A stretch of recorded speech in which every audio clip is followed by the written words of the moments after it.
మన లక్ష్మీ శ్రీనివాస జ్యువెలరీస్ వార్షికోత్సవ lucky draw offer. గెలుచుకోండి 1 కేజీ సిల్వర్ వస్తువులు. పహల్గామ్ లో జరిగినటువంటి ఉగ్రవాద దాడి, అందులో 26 మంది టూరిస్టులు మరణించటం మనందరం దేశవ్యాప్తంగా విన్నాం. ఇది నేను అనుకోవటం మానవత్వం మరోసారి మరణించిన రోజుగా నేను దాన్ని ఫీల్ అవుతున్నాను.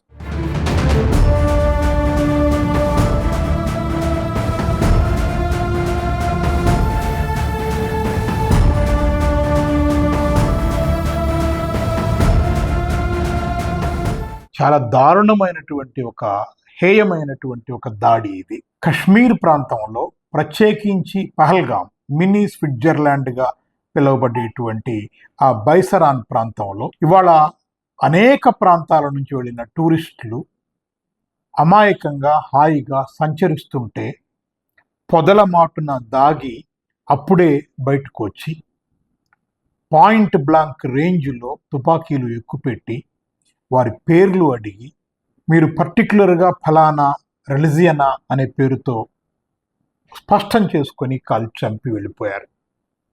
వాళ్ళ దేశమంతా ఒక 10-15 రోజుల క్రితం పెళ్లి చేసుకున్న భర్తతో హనీమూన్కు వచ్చిన యువతి పక్కనే నిస్త్రాణంగా కూర్చొని ఉన్న ఫోటో భర్త శవం పక్కన కనపడుతోంది. ఎంత దారుణం! ఏప్రిల్ 6న వాళ్ళకి పెళ్లి నిశ్చయమైంది. కరెక్ట్గా ఒక 10 రోజుల ముందు పెళ్ళయింది. 16వ తారీఖు పెళ్ళయింది, ఏప్రిల్ 16న. స్విట్జర్లాండ్ వెళదాం అనుకున్న వాళ్ళు వీసా ప్రాబ్లమ్స్ వల్ల మినీ స్విట్జర్లాండ్ అనుకుని ఇక్కడికి వచ్చి ఇంత దారుణంగా చనిపోయారు. నేవల్ ఆఫీసర్ అతను. ఇట్లా చాలామంది ఉన్నారు. 26 మంది చనిపోయారు. అందులో ఆఖరికి వీళ్ళని పైకి గుర్రాల సహాయంతో తీసుకువెళ్ళే ఒక ముస్లిం వ్యక్తి కూడా చనిపోయాడు. అతన్ని కూడా వాళ్ళు ఏమీ స్పేర్ చేయలేదు, ఎందుకంటే వీళ్ళను కాపాడేందుకు అతను తిరగబడ్డాడు కాబట్టి. అంటే ఉగ్రవాదానికి నిజానికి మతం పేరుతో వస్తుంది, కానీ మతం కూడా పట్టింపు కాదు. వారి ఉగ్రవాద దుందుడుకు విధానాలే వారికి ముఖ్యం అనేది మరొకసారి స్పష్టంగా అర్థమవుతోంది. అంటే ఎందుకు జరిగింది ఇది? ఒకవేళ ఇది రద్దు కావటం ఇష్టం లేదు అనుకుంటే వెంటనే జరగాలి కదా అని అంటే, మనం బాగా అర్థం చేసుకుంటే ప్రపంచ రాజకీయాలలో ఏ రకమైన మార్పులు వస్తున్నాయి ఈ సందర్భం ఏంటో మనకి అర్థమవుతుంది. ఒక పక్కనేమో American vice president Vance with his wife, children ఆయన ఇక్కడికి రావడం, భారతదేశం నా మిత్ర దేశం, అవర్ ఎల్లీ అని ప్రకటించడం, ఒప్పందానికి రాబోతున్నాము, అది almost it is about to come అని చెప్పడం, అదొక ఎత్తు. ఇదే సమయంలో మోడీ సౌదీ అరేబియా వెళ్ళటం, అక్కడ మాట్లాడుతూ ఉండటం మరొక కారణం.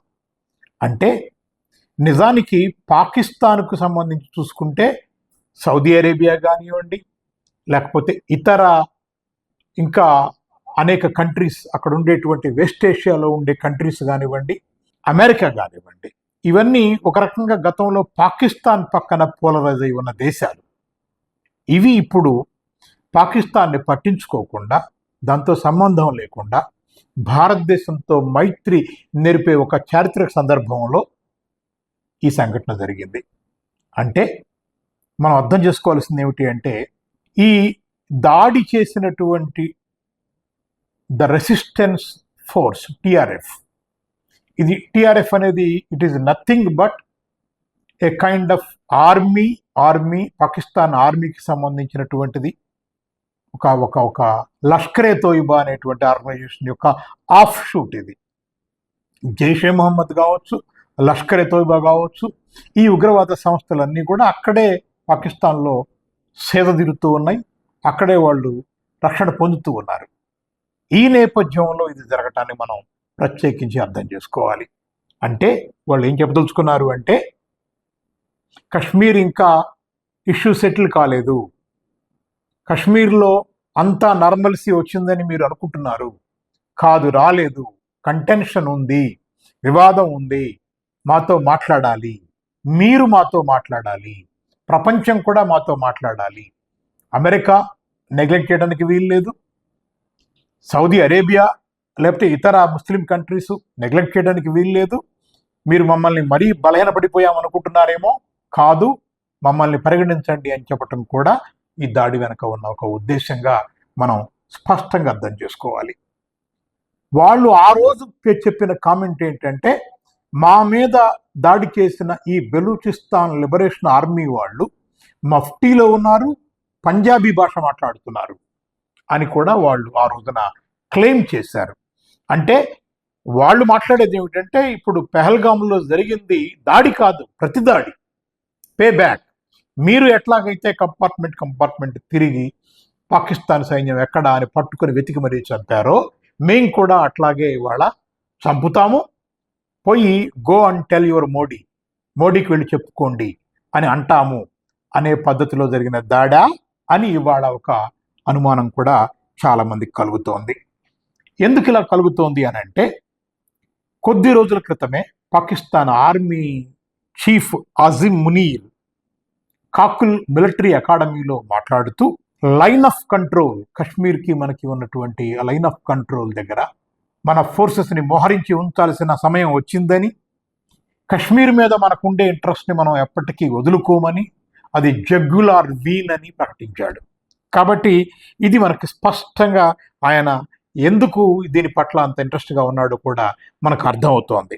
అంతేకాదు, లష్కరే తోయిబా చీఫ్ కూడా రక్తం ఏరులై పారుతుంది అని మాట్లాడాడు రీసెంట్గానే. అంటే దీన్ని బట్టి మనకేం అర్థమవుతోందంటే, మన సెక్యూరిటీ ఫెయిల్యూర్ ఎక్కడ ఉంది అనేది ఇప్పుడు మనం వెతుక్కోవాలి. ఇంటెలిజెన్స్ నిఘా వర్గాల వైఫల్యమా, లేకపోతే సెక్యూరిటీ ఫోర్సెస్ ఉండాల్సినంత అలర్ట్గా లేవా? ఈ రెండు ప్రశ్నలు కూడా ఇవాళ చాలా తీవ్రంగా తలెత్తుతున్నాయి. ట్రంప్ వెంటనే దీన్ని ఖండించాడు. మేము భారతదేశంతో పాటు నిలబడి ఉన్నాం ఈ సమయంలో అని ఆయన స్పష్టంగా చెప్పాడు. అంతే, ట్రంప్ ఒక్కడే కాదు, ఇజ్రాయెల్ ఖండించింది ఇమ్మీడియట్గా. నెతన్యాహు మోడీతో మాట్లాడారు, కావలసిన సహాయ సహకారాలన్నీ మేము అందిస్తాము అని చెప్పారు. చైనా ఖండించింది, పుతిన్ ఇమ్మీడియట్గా ఖండించారు, మేము వీఆర్ విత్ ఇండియా అని చెప్పారు. అంతర్జాతీయ సమాజం ఒక రకంగా చెప్పాలి అంటే భారతదేశం పక్కన నిలబడ్డది, ఉగ్రవాదాన్ని సహించబోవనే అందరూ మాట్లాడారు. ఇది మనకు అర్థమవుతోంది.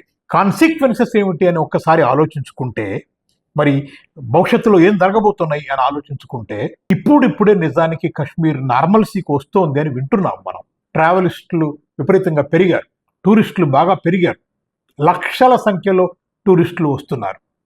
టూరిస్టులు రావటంలో కూడా ఇప్పుడు ఎక్కడికి వస్తున్నారు? కశ్మీర్ ప్రాంతానికి వస్తున్నారు. అంటే ముస్లిమ్స్ డామినేటెడ్గా ఉన్న ఏరియాకి వస్తున్నారు. మనం గమనిస్తే వాళ్ళు ఈ దాడి హిందువులు అధికంగా ఉండే జమ్మూ ప్రాంతం మీద చేయాల, ముస్లింలు అధికంగా ఉండేటువంటి కశ్మీర్ ప్రాంతం మీద ఈ దాడి చేశారు వాళ్ళు. కశ్మీర్ ఎకానమీలో టూరిస్టుల పాత్ర 12% ఉంది. రెస్టారెంట్లు ఇప్పుడిప్పుడే కళకళలాడుతూ ఉన్నాయి. ఎయిర్ బిఎన్బీలు విపరీతంగా అద్దెలకి పోతున్నాయి. దాల్ లేక్లో పడవలు నడుపుకునే వాళ్ళు చాలా ఆనందంగా, బాగుంది ఇప్పుడు మా పరిస్థితి అని మాట్లాడుతున్నారు. కానీ కశ్మీర్లో ఉండే ముస్లిమ్స్ కూడా ఊరటలేదు. వారికి కూడా వారి జీవనాధారం పోతోంది.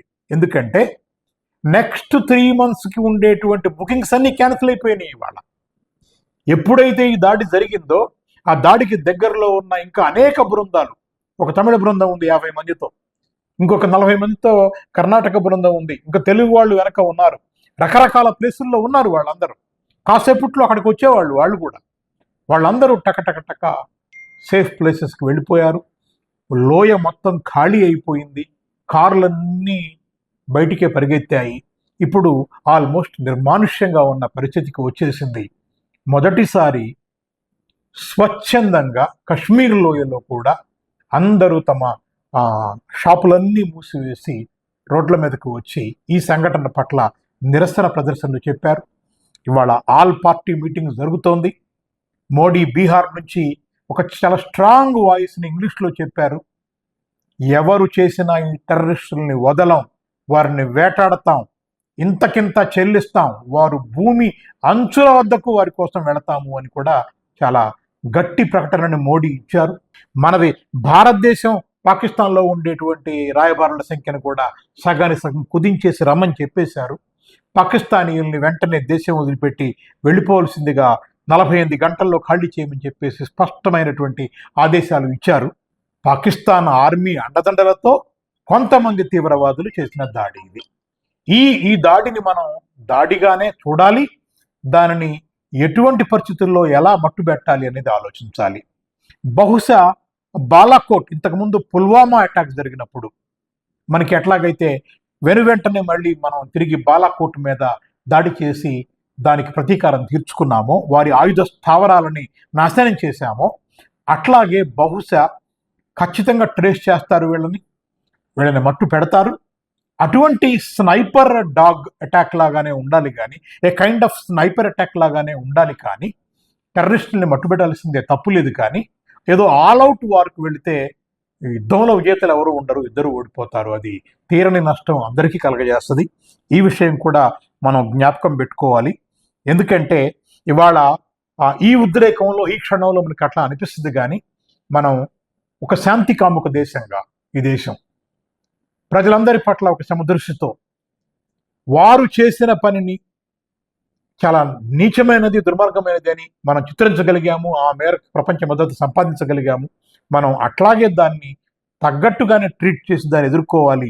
పెళ్ళైన దంపతులు హనీమూన్కి రావడం ఏమిటి, ఇక్కడ 6-7 రోజుల్లోనే భర్తను కోల్పోయి ఆ అమ్మాయి దుఃఖించటం ఏంటి. ఇంకొక చోట అయితే వాళ్ళు లోపలికి వచ్చి ఖురాన్ ఏవో చదవమని అడిగి చదవనందుకు ఆయన చంపుతుంటే భార్య నన్ను కూడా చంపండి అని ముందుకు వచ్చింది, పిల్లాన్ని కూడా చంపమని ముందుకు వచ్చింది. మేము చంపం, మేము పిల్లల్ని చంపం, మహిళల్ని చంపం అని అంటూ మగాళ్ళు వాళ్ళేం పాపం చేశారు, వాళ్ళని మాత్రం నిర్దాక్షిణ్యంగా చంపివేసి వెళ్ళిపోతూ మీరు మోడీకి చెప్పుకోండి అని అంటం మొదలుపెట్టారు. అంటే వాళ్ళ ఉద్దేశం ఏంటంటే, ఎస్, ఇది కేంద్రానికి చేరాలి, కేంద్రం భయపడాలి, మీరు ఏదైతే నార్మల్సీ వచ్చింది అనుకుంటున్నారో అది రాలేదని ప్రపంచానికి ప్రూవ్ చేయాలి, ఇక్కడ ఎకానమీని దెబ్బ కొట్టాలి, కశ్మీర్ ప్రజల యొక్క పొట్ట మీద పూర్తిగా దెబ్బ కొట్టాలి, వాళ్ళు నిలబడకుండా చేయాలి, ఎప్పుడు వాళ్ళు ఆ డేంజర్లో, థ్రెట్లో బ్రతకాలి. ఇది ఉగ్రవాదులుగా భావించే వాళ్ళు ఎవరైనా ఆశించే వ్యవహారం. అది ఎటువైపు జరిగినా సరి అయింది కాదు. అక్కడ శాంతి నెలకొనాలి ముందు. అట్లాగే ప్రపంచవ్యాప్తంగా ఉగ్రవాదం పైన ఉక్కుపాదం మోపాలి, ఉగ్రవాదాన్ని ఉగ్రవాదంగానే చూడాలి. ఈ చనిపోయిన మృతుల కుటుంబాలకు మాత్రం ఖచ్చితంగా వారి పక్కన మనం నిలబడాలి. ఈ సందర్భంలో, ఈ సమయంలో వారికి మనోధైర్యాన్ని ఇచ్చే విధంగా వారు మళ్ళీ తిరిగి జీవితంలో కోలుకొని కొంచెం ఈ ఈ విషాదం నుంచి బయటపడేలాగా ప్రభుత్వం చర్యలు తీసుకోవాలి. ప్రజలందరూ వారి పట్ల చాలా బాధ్యతగా వ్యవహరించాలి అని కోరుకుంటూ ఉన్నాను.